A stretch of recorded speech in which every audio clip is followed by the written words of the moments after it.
大家好啊！今日好高興有香港醫護聯盟同埋個白會嘅邀請出席一個白食治療嘅講座啦。咁希望大家同大家可以討論一下最新嘅白食嘅唔同嘅研究啦，同埋資料啊，同埋治療方向嘅。咁如果陣間大家諗到有啲咩問題咧，都有個問答環節咧，可以一次過咧同大家去傾一下嘅。咁我係皮膚專科李正醫生啦，陣間就會有黃之健醫生咧講下半部分嘅。咁首先第一 part 啦，我哋想同大家講一下咩叫做白食先啦。咁其實咧，佢係一種自身免疫系統嘅皮膚病啦。主要原因係因為一個自身免疫系統影響緊皮膚嘅黑色素細胞，咁將佢破壞咗之後咧，咁經血液循環就令到黑色素減少啦，形成一啲邊界清晰嘅白斑嘅。咁佢可以出現喺身體任何嘅部分啦，可以對患者造成一啲好沉重嘅精神負擔啦，或者係影響佢哋嘅個人嘅自信心啊，或者會有一啲其他嘅心理問題嘅。咁想澄清一點咧，就係白食係一個自身嘅免疫系統病啦。佢好時候會講過話係白癜風啦，懷疑係會同一啲風邪或者係啲感染嘅病毒啊細菌引致嘅，亦都可能會有傳染性。咁其實就係不盡不實嘅，好多時候咧都係其實係一個免疫系統病啦。係唔帶有任何嘅傳染性嘅。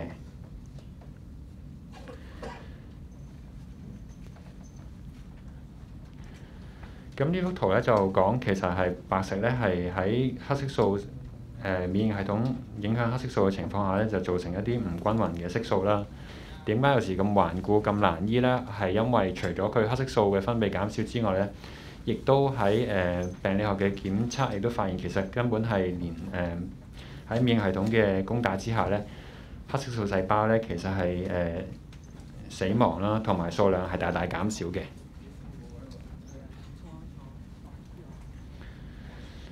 咁喺患處方面咧，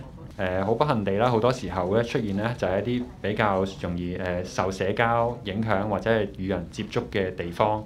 譬如係每日都見到嘅面部啦、眼周啦。我哋見過有啲病人可能會經過碰撞啊、拗啊，當喺個病比較活躍嘅時候咧，會出現喺啲刮損啦，或者係拗到啊、捽到嘅地方，譬如圍住眼去生啦、圍住嘴啊，或者一啲碰撞到嘅地方、手背啦，或者係手踭啦，都可以出現白食嘅。咁所以咧喺影響緊唔同地方嘅白食咧，可以對患者造成唔同嘅困擾啦。譬如喺面部就對佢哋社交啊、表情嘅傳達啊都有明顯嘅影響啦。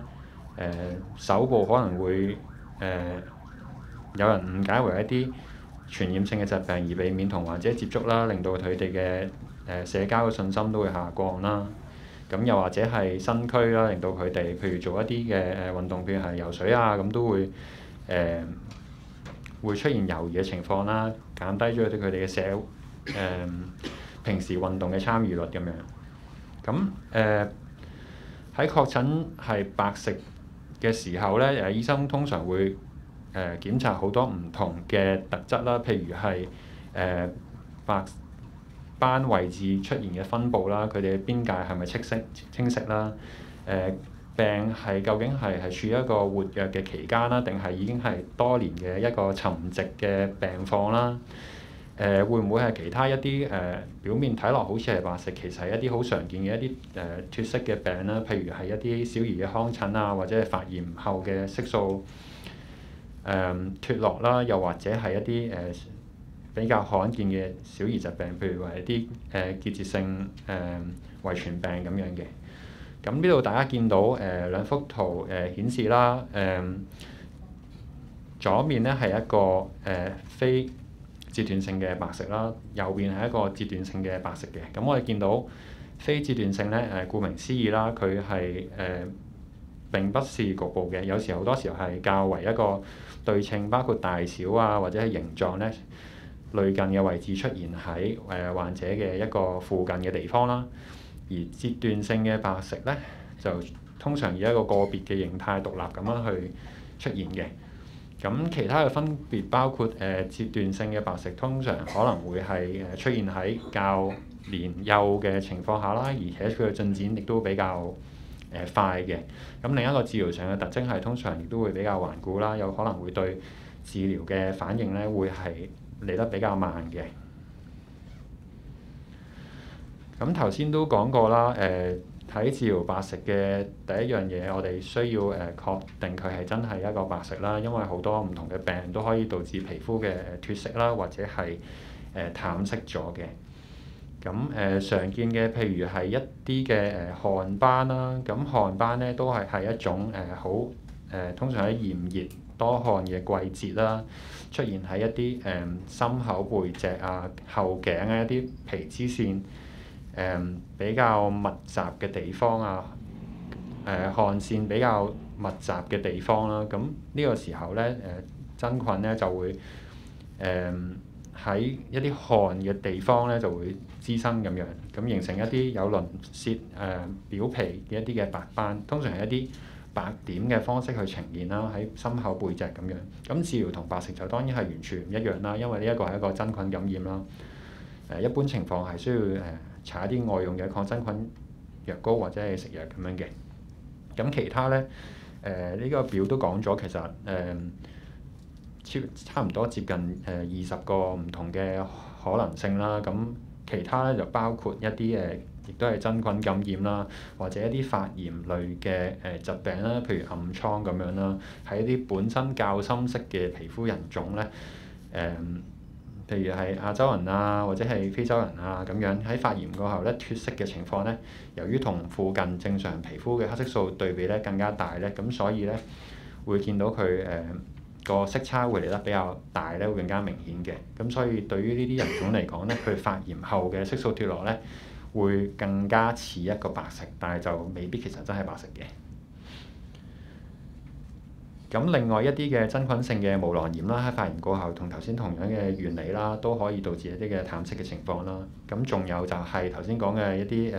結節性硬化病咧，一個遺傳嘅小兒科病，第2行嗰度講到啦，亦都會出現一啲黑色素細胞減少同埋活躍度下降嘅情況嘅。咁有時真係好難分，可能需要真係醫生去檢查清楚啦，或者用一啲儀器嘅輔助去睇下佢係咪真係白蝕啦。咁治療方法亦都唔同啦，因為佢唔係一個感染性嘅病啦。咁另其他包括一啲脫色性嘅胎記啊，或者係一啲缺血性嘅胎記啊，呢啲都可以令到咧小朋友出現一啲脫色嘅情況嘅，亦都係好難分，因為我哋都知道好多時候咧白蝕嘅發病年齡咧，好大部分咧有時候都係可能喺20歲樓下出現嘅，咁所以亦都會同好多唔同嘅兒科疾病咧有一個重疊喺度咧，更加令到分辨咧係比較難嘅。咁頭先講到有時候臨床睇咧可能會有一個難度喺度啦，特別係一啲唔同膚色嘅人種啦。咁呢個時候咧，我哋可能咧需要另外一啲嘅輔助性嘅檢查啦。譬如係講緊一個紫外光燈嘅照射啦，原理就係用一個某一個波長嘅紫外光去令到一啲黑色素以更加明顯或者係嘅透光吸收同埋放光嘅不同，去加大佢個明顯，令我哋醫生可以更加容易咁分到。咁如果係典型嘅白蝕，見到有圖喺一間黑房嘅情況下啦，見到一個相對喺左邊呢個左邊嘴角嘅位置有一個好清晰嘅白間嘅一個白斑喺度啦。咁同埋見到佢嘴唇上面都有少少可能啲初起嘅病徵啦。咁呢個咧都係咧符合一個白蝕嘅一啲診斷嘅特徵嘅。咁再複雜啲啦，或者係再難啲去分辨嘅情況咧，亦都可能有時咧，甚至需要咧做一個皮膚組織嘅檢測，去透過化驗嘅科嘅醫生去幫助我哋去分辨嘅。咁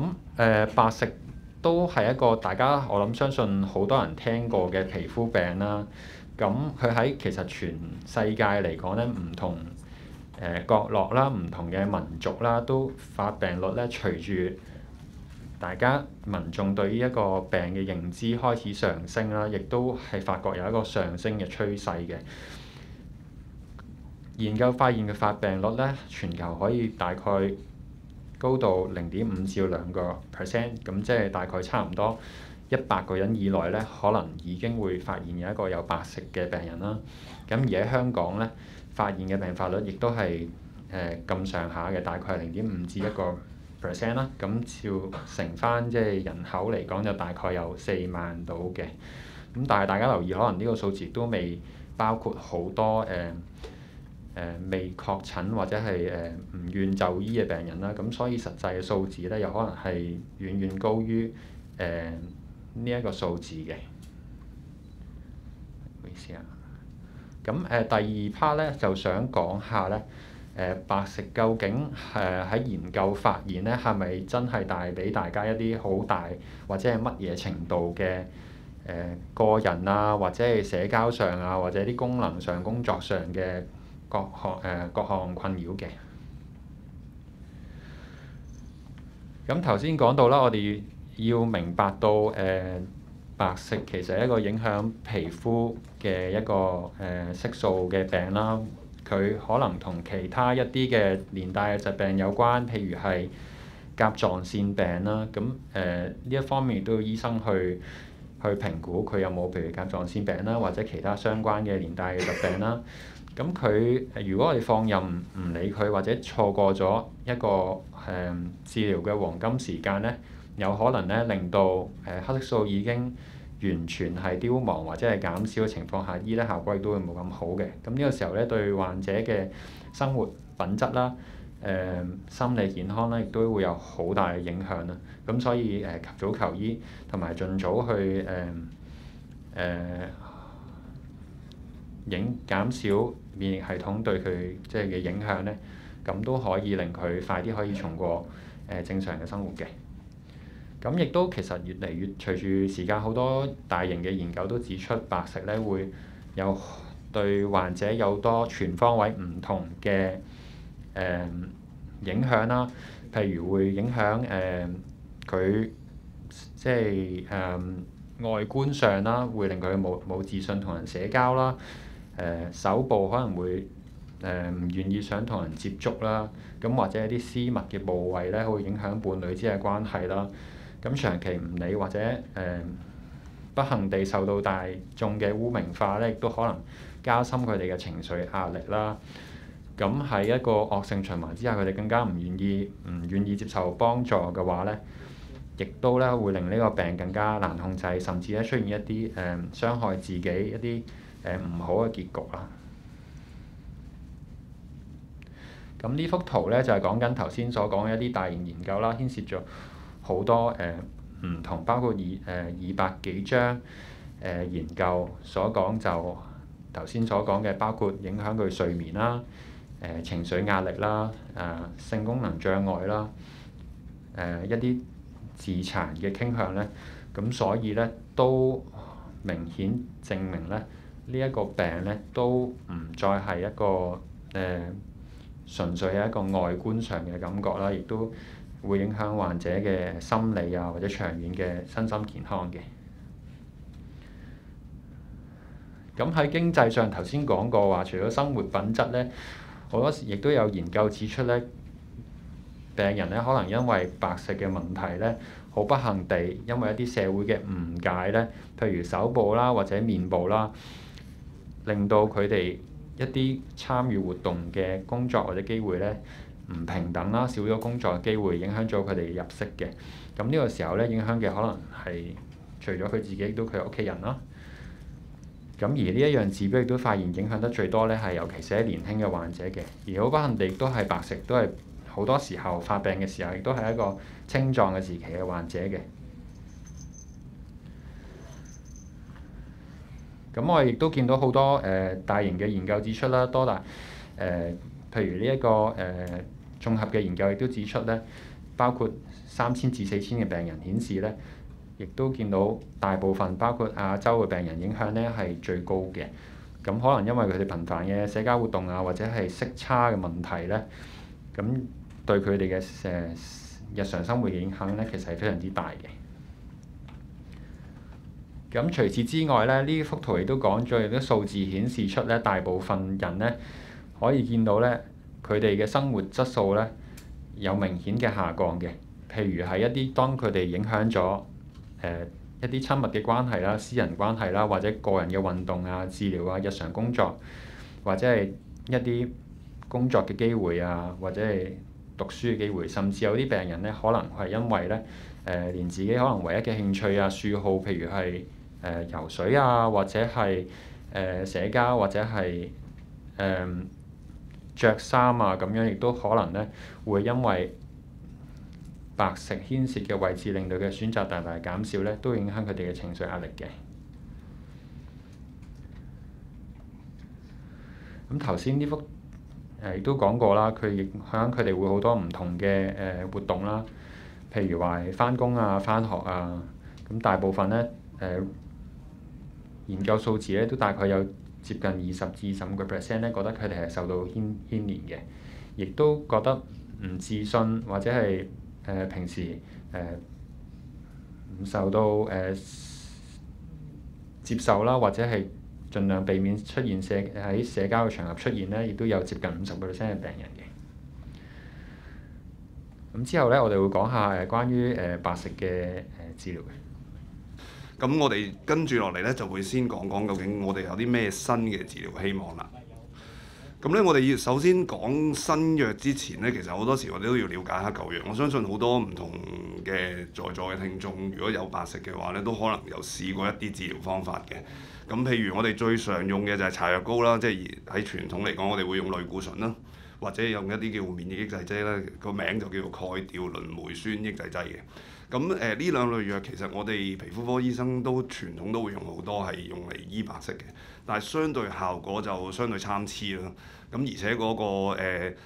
色素回復嗰個情況咧，亦都唔係話個個人都好理想嘅。咁而喺一啲相對地範圍比較大嘅白色嘅話咧，好似譬如可能佢影響到個範圍多過30% 啊，或者20% 左右嘅廣泛性白色咧，其實可能就會考慮用一啲叫做紫外光治療嘅方法。咁啊，通常我哋用緊一啲叫做澤普中波紫外線啦，通常係 UVB 啦，即係我哋講緊，或者嚴重嘅可以即係用一啲搽藥嘅方法去吸收一啲 UV 嘅光嘅，咁嗰個就叫 PUFA 啦嗰類。咁但係相對呢啲，第一就首先個設施上面其實我哋唔係話好多地方有呢類嘅設施可以做到啦。咁第二就通常呢類治療都係俾一啲比較廣泛性嘅白食嘅病人先適用嘅。咁另外咧就再犀利啲嘅咧，亦都有啲個別嘅個案咧，用過一啲譬如可能去到食類固醇啦，或者食免疫抑制劑去控制啦。咁但係呢兩種方法其實都有佢相對比較多嘅副作用嘅，因為可能白食嗰個回復色素嘅時間都需要比較長，咁所以有時食個時間亦都需要比較長。咁變咗咧，食藥相對地亦都係比較少用嘅方法嚟嘅。咁而仲有其他可能一啲特別嘅治療方法啦，譬如可能我哋用一啲細胞嘅移植方法啦，或者將塊皮直頭可能用另外一塊皮去移植過去取代咗原本嗰個啦。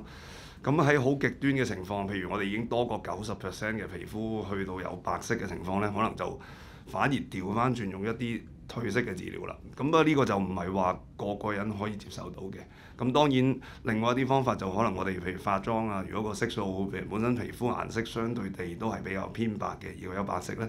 化妝亦都有時候可能有少少幫助咯。咁但係可以咁樣講咧，其實呢啲方法其實so far喺即係譬如有新藥之前，我哋可能都唔算話非常有效嘅治療咯。咁我哋可以睇睇啦，其實就中間我哋就有一項比較大型嘅研究啦，講緊1662名嘅白食患者啦，去調查佢哋嘅結論嘅。咁就其實多數我哋可能白食患者其實傾向都係想用一啲比較安全嘅治療方法嘅。咁咧可能因為可能頭先提過啦，食藥嗰啲方法佢相對副作用比較多，其實嗰個接受性就可能比較低啲。咁所以就通常都傾向於用啲安全啲嘅方法啦。咁亦都有唔少患者咧，其實對嗰個治療嗰個方法，雖然就我哋可能保守啲啦，但係嗰個效果咧就真係唔係好理想嘅，所以就個滿意程度都唔係好好咯。咁究竟點解嗰個理想性唔係好好呢？咁啊可能因為其實我哋對白食嗰個理解其實就相對地比較少啲嘅之前。咁當然就我哋都個理論上面都係同嗰啲免疫系統有關嘅，即係我哋講緊個自身免疫力可能攻擊緊啲白色即係色素細胞，令到佢啲色素細胞死亡咗，然後就形成咗白色啦。咁但係我哋傳統嘅方法，好似類固醇啊，或者啲免疫抑制劑，其實都係針對嗰個即係佢嗰個免疫性嘅相關性而去處理咯。咁從而譬如可以控制某啲叫做CD8嘅 T 嘅白細胞啦，咁去控制嘅。咁光療亦都有類似嘅情況嘅，佢嘗試去控制我哋嗰個免疫系統，去改善嗰個令到有嗰啲黑色素細胞去增生嘅。咁但係咧，傳統啲方法就因為大型嘅研究顯示嗰個療效亦都唔係話好好啦，大型嘅研究亦都唔係話好多啦，咁所以咧就好多時嗰個治療效果就好參差嘅。咁光療嗰啲亦都有啲病人會用，但係亦都係頭先講過啦，係俾啲嚴重啲病人可能先會考慮用光療呢啲方法咯。咁我哋白食究竟有啲咩突破點咧？咁而家講緊嗰隻比較新嘅白食藥膏咧，就叫做 JAK 嘅抑制劑啦。咁係一種叫做小型分子嘅治療方法嚟嘅。咁佢嗰個效果其實就比較針對性高啲嘅。咁我哋傳統搽嘅藥膏就係類固醇啊，同埋或者一啲傳統嘅免疫抑制劑嘅藥膏咯。咁相對佢哋呢類藥膏嘅針對性就冇咁強嘅。咁但係 JAK 呢個抑制劑嘅藥膏咧，針對性亦都比較強嘅。咁所以就佢個研究可能講緊個理論咧，就係話講緊有啲白細胞嘅因子啦，即係我哋叫發炎因子啦，喺個叫做 interferon gamma 嗰種嘅。咁啊，佢可以令到嗰啲叫 T 白細胞咧，嗰個免疫反應咧，同埋黑色素細胞個破壞過程裡面咧，原來起咗一啲關鍵作用嘅。咁由於咧佢呢種細胞即係我哋叫發炎因子啦，佢係同嗰個叫做 JAK-STAT 呢個 pathway 有關嘅。咁所以咧就我哋相信咧就可以只要將佢截斷咗呢個路徑，咁就可以將呢個細胞因子個製造減少。咁啊最後咧就可以令到嗰個形成白色嗰個免疫反應咧就控制咗啦。咁咧呢個藥膏咧其實就喺咁啊一種係一種藥膏嚟嘅，嗰隻 JAK 抑制劑就係一種藥膏嚟嘅。咁佢係喺2022年7月咧喺美國 FDA 嗰度已經攞到認可㗎啦。咁佢就可以用嘅病人咧就係大人啦，或者12歲以上嘅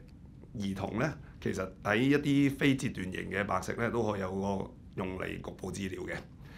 咁咧呢個藥膏咧亦都係第一隻係 FDA 批咗可以外用嘅一種 JAK 抑制劑嘅藥膏咯。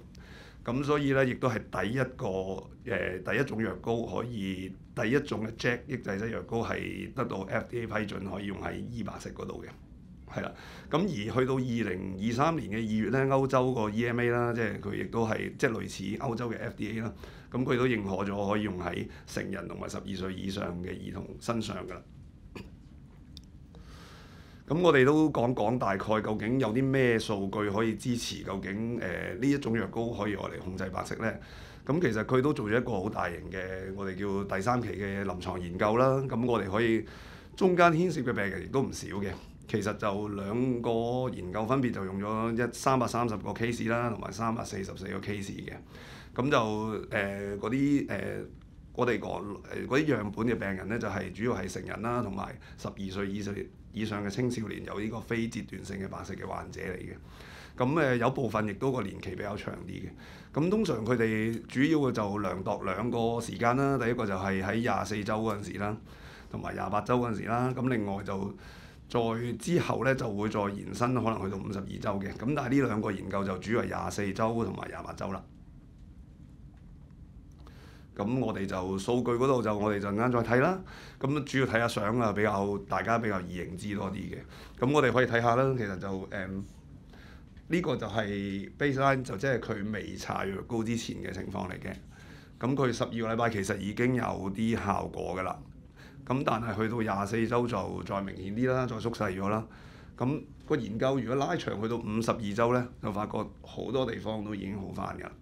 咁另外呢個張圖都係啦，其實佢都喺12週嗰陣時，我哋見到已經喺嗰啲毛孔附近嘅位置咧開始出啲啡色嘅點點㗎啦。咁去到24週就非常理想啦。咁52週亦都維持到嘅。咁呢個圖都係差唔多啦，係啦。咁喺圖我哋就比較易認知到啦。其實所以佢去到24週，其實個效果都已經唔差㗎啦。咁如果再用耐少少，可能52週其實會再好啲嘅。咁當然我哋其實好多時用最主要嘅部分係面部啦，我諗我哋咁佢面部嘅數據都幾可靠嘅其實。咁我哋再睇下啲詳細嘅數據啦。咁頭先睇過啦，就喺24週嗰陣時啦，其實我哋量度嗰度就有一個我哋叫做標準嘅，咁就叫做 VASI 啦或者 VASI 啦。咁75嘅意思即係我哋多過75% 嘅改善，即係比起未醫之前有75% 嘅改善啦。咁就喺24週嗰陣時咧，其實就發現咧，用咗藥膏之後咧，就31% 嘅患者咧都可以達到我哋叫 VASI 75個標準嘅。咁而去到第52週啦，多過一半人都可以達到呢個 level 㗎啦。咁有部分可能個效果相對地冇咁理想咧，亦都可以達到50%以上嘅。咁啊就有大概多過50%人喺24週嗰陣時可以多過50% 改善啦。咁另外去到52週嘅時候咧，就可能已經多過70%人可以達到50% 嘅改善㗎啦。咁另外我哋要關心嘅就係藥膏雖然有用啦，但係佢安唔安全咧？咁但係通常個藥膏 so far 咧就發覺都安全性都非常之良好嘅。咁我哋要留意啦，就係佢最常見嘅副作用就係一啲皮膚痕癢嘅情況啦，或者刺激性嘅問題啦。咁可能都會有5% 病人會有呢啲問題嘅。咁但係多數就唔係非常嚴重啦。咁比起可能傳統嗰啲免疫制劑嘅藥膏，相對仲會好少少添嘅。咁而另外一樣嘢就係可能會出啲瘡仔啦，即係暗瘡嗰類問題。咁亦都唔算好高嘅，大概5至6% 左右嘅啫。咁所以相對我覺得平衡翻個需要，其實都值得用嘅藥膏。咁個療效就都顯示啦，即係我哋總結翻就係其實兩個研究所指出啦，頭先24週啦同埋52週其實都可以明顯見到嗰個療效係得到證明咗啦，即係研究上嘅數據。咁頭先提過都有30%人其實喺24週嗰陣時已經可以達至75% 以上嘅改善㗎啦。咁去到52週咧，更加好嘅就係有好多都可以持續改善咗啦，而且可能會再比之前再好啲，亦都有呢啲 case 嘅。咁佢個整體個數字就係大概50%以上嘅人士都可以多過75% 嘅改善㗎啦。咁但係都要留意嘅，因為呢隻藥膏咧，其實喺小朋友身上咧，就只可以12歲以上嘅小朋友身上先可以使用嘅。12歲以下咧，暫時都未話完全可以證明佢安全性嘅，因為一個研究上面其實佢嗰個我哋叫嗰個 study 個 population 咧，其實講緊都係12歲以上嘅病人，咁所以佢就暫時未出到一啲 data 講緊啲好細嘅小朋友嘅，係啊。咁當然即係有啲醫生可能即係根據經驗，有時都會用喺小朋友身上嘅，因為佢本身有啲研究都用緊喺濕疹嗰度嘅。咁濕疹嗰啲咧就有啲研究係做啲細啲小朋友㗎啦，係啦。咁但係就喺白石身上就可能就未有咯。咁另外安全性就頭先都提過啦，都相對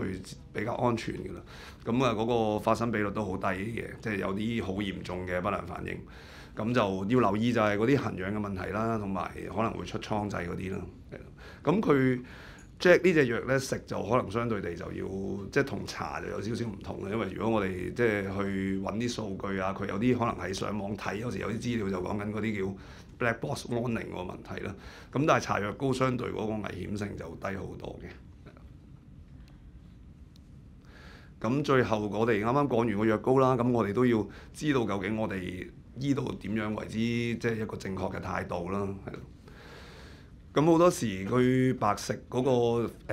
服食嘅時間啦，同埋嗰個治療反應其實都睇好多因素嘅。咁啦，包括個人因素啦，同埋一啲即係時間長短啦，譬如可能患者嘅年齡啦，或者佢嗰個色素嗰個影響個範圍啦，係啊，或者本身身體嘅狀況啦，同埋佢之前嗰個用藥嘅頻率啊，同埋唔同部位其實都有少少參差嘅嗰個服食嘅時間。咁點解即係白食嗰個服食問題係咁難呢？咁就同佢個情況就第一就個色素回復嘅時間其實都要多啲嘅，因為我哋嗰啲需要啲黑色素細胞再嗰啲幹細胞再重組翻，然後再生產一啲新細胞嘅時候，其實個過程都比較長啲嘅。同其他譬如好似一啲發炎性嘅疾病啊，好似銀屑病啊或者濕疹嗰啲咧，其實有少少唔同嘅，因為嗰啲就佢屬於一種發炎嘅現象，你控制咗個發炎，佢可能個病情就會控制到。但係白食有少少唔同，就係因為我哋控制咗嗰個免疫系統之後，其實就等個皮膚有機會生翻啲色素出嚟。咁生色呢個過程咧，就真係好需要耐性嘅。咁所以咧就而我哋嘅大部分嘅色素細胞係喺邊度走翻出嚟嘅咧？通常我哋圍住毛囊嗰啲地方咯，即係喺個毛囊底部嗰度咯。咁所以你見到頭先咧嗰啲相咧喺24週嗰陣時咧，其實佢翻色嘅係一點點嘅。就喺我哋毛囊嗰啲位置走翻出嚟嘅，咁呢個係最常見回復顏色嗰個過程咯。咁就另外就好多時咧搽藥膏，所以我哋要比較有耐性啲咯，因為佢搽藥膏令到佢有效。頭先我哋都要見到初步嘅效果，其實可能都要12週先有嘅。咁所以都需要一定嘅耐性先可以有個治療效果喺度嘅。咁我哋頭先都啱啱提過啦，咁呢張相都即係睇得好好啦。咁就其實佢一點點嘅，開頭其實就唔係太好睇嘅。咁但係就如果佢 keep 住繼續生顏色嘅話咧，咁就我哋希望佢個蛋就慢慢黐埋一齊，咁個色咧就會慢慢均勻翻㗎啦。咁但係佢都因為嗰啲色素細胞圍住咗喺個毛囊嗰度啦，咁所以冇辦法啦。咁佢嗰啲色素細胞開始走出嚟嘅位咧，一定係圍住毛囊先嘅。咁然後佢慢慢擴展去其他皮膚即係底層嘅部分啦，咁令到佢就開始慢慢翻色咯。有啲似雀斑嘅開頭就，但係就其實佢就唔係雀斑嚟嘅。咁當然就另外一種情況就係我哋喺個圈啦，即係我哋嗰個白色嗰個範圍慢慢縮細啦，即係由外面咁樣生翻入去內面嘅。咁呢個都係另外一種即係會出現一個效果比較好嘅情況咯。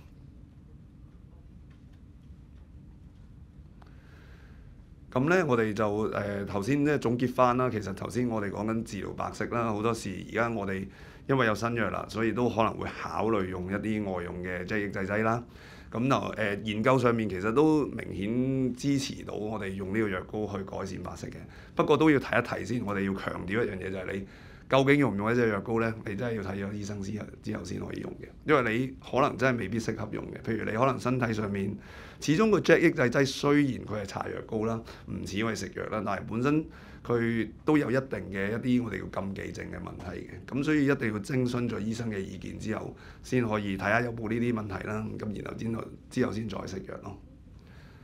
好，咁好多謝大家啦。咁我講嘅嘢就係咁多啦。